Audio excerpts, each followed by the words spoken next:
Um, Everybody knows that the Jewish culture and the mentality is too protective. Like they tend to isolate a lot. Yeah.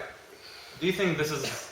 Do you think this still makes sense after 80 years of the Holocaust? And do you think that this is a major obstacle for peace here? I don't know about making sense. I don't know. It just is. That's kind of the way it is. I don't, I can criticize it, but I'm not sure what should be or what shouldn't be.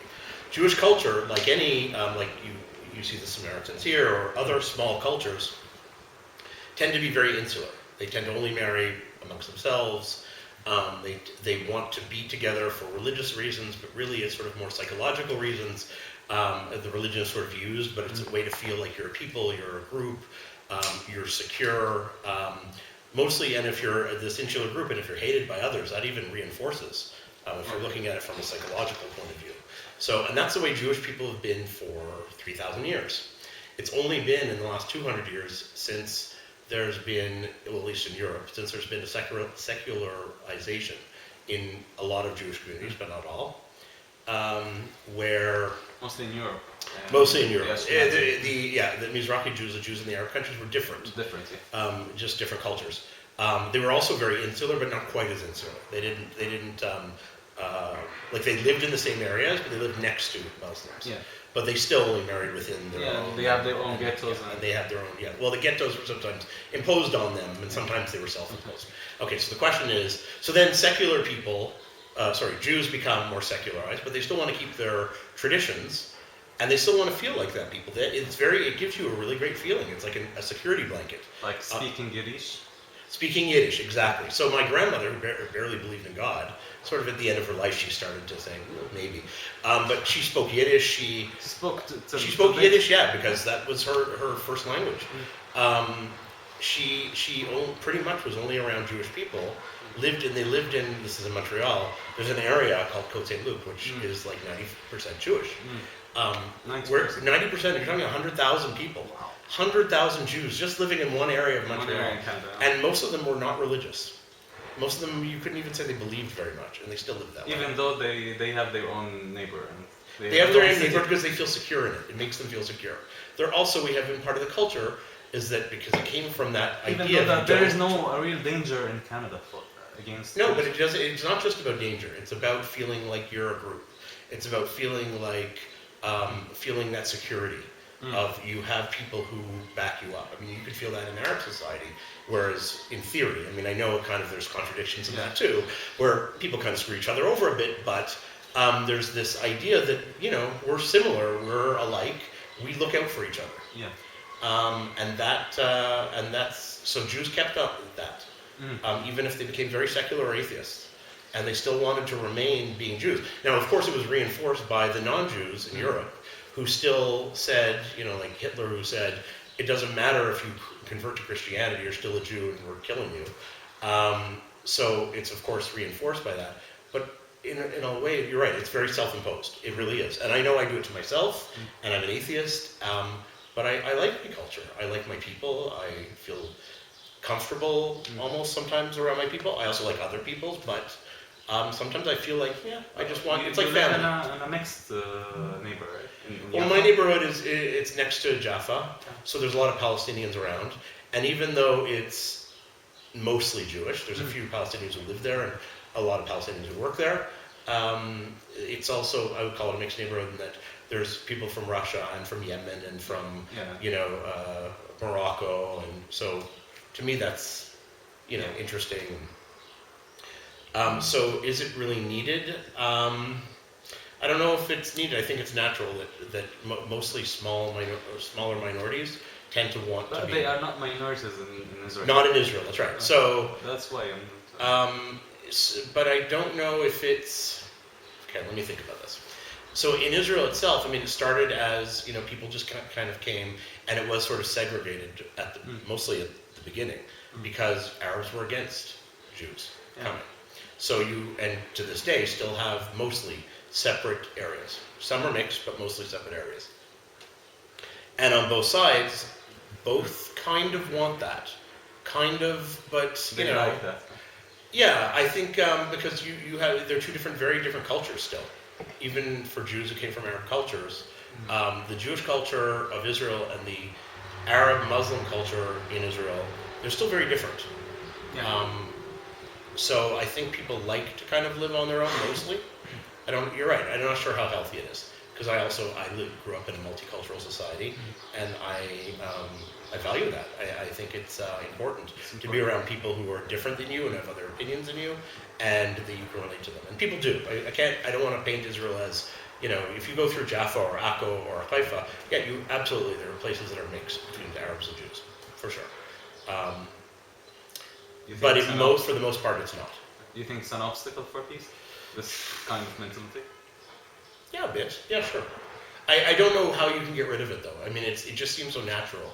And I'm not saying this because this is what I want. I'm just saying I see it. I mean, I know, I have a sister-in-law who's Moroccan. Her mother was born and parents were born in Morocco, and she tends to have a lot of Moroccan friends because they like to do certain cultural things together, music and whatever. And they're all very Israeli. They become Israelified, and a lot of their friends are not Moroccan. A lot of them are Ashkenazi and whatever, but. You see, there's a kinship. You're fellow Moroccan.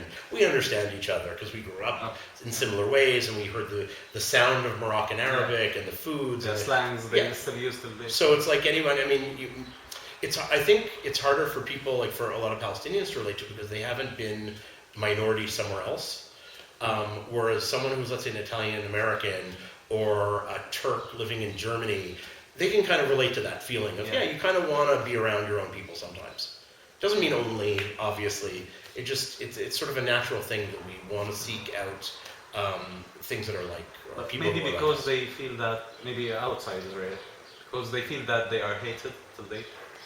Well, then, okay, so then there's this Jewish psychology. Sorry, I want to concentrate more on that because that's way more important. Very, very important. The Jewish psyche is it's constantly telling you, it's dangerous out there. The world is a dangerous place. Everyone hates Jews, period.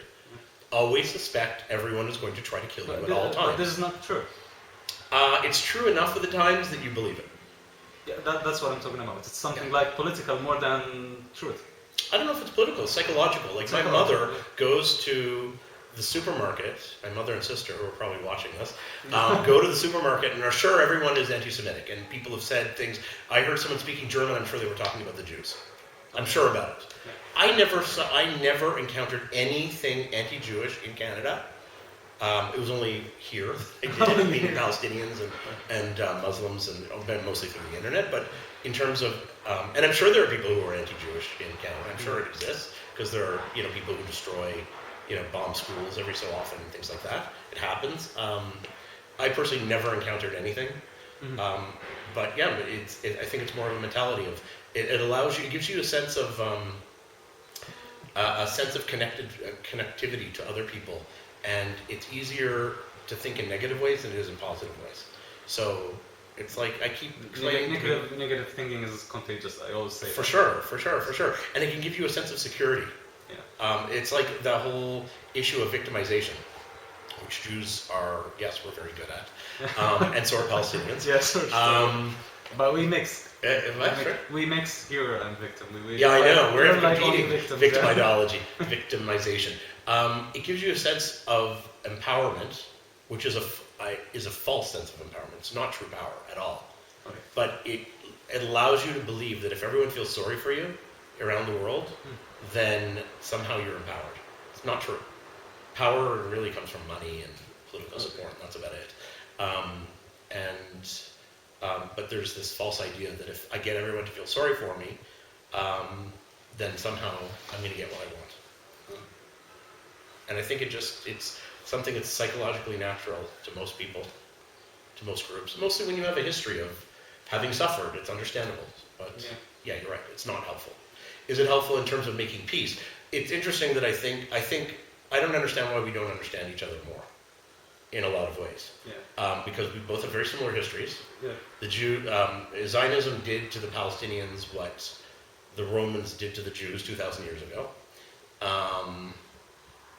Even the religion, Islam and there's a lot of similarities. There are similarities, and I think Mizrahis they know that more than. Oh yeah, absolutely.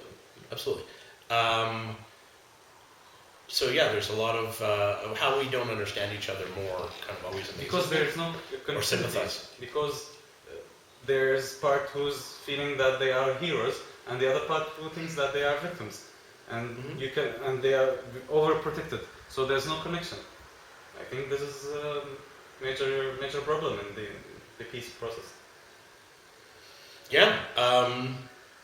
They don't talk to each other. Well, first of all, yeah, that's a whole other thing. Why most I found Israelis tend to know more about Palestinians in a very shallow way, but they tend to know more about Palestinians than Palestinians know about Israelis. Because what I hear Palestinians say about Israelis doesn't really match what Israelis are like.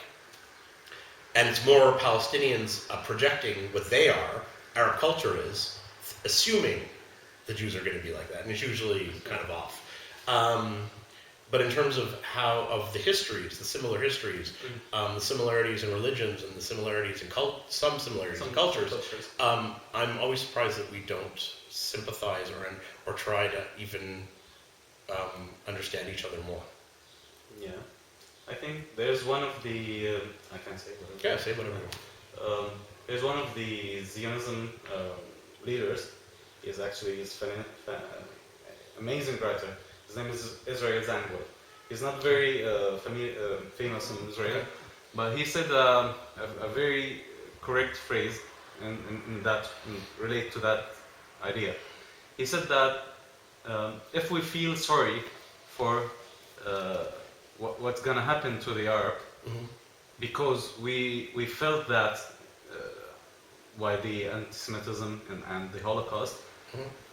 That is not gonna happen because it does not match with the how do you say it? With the current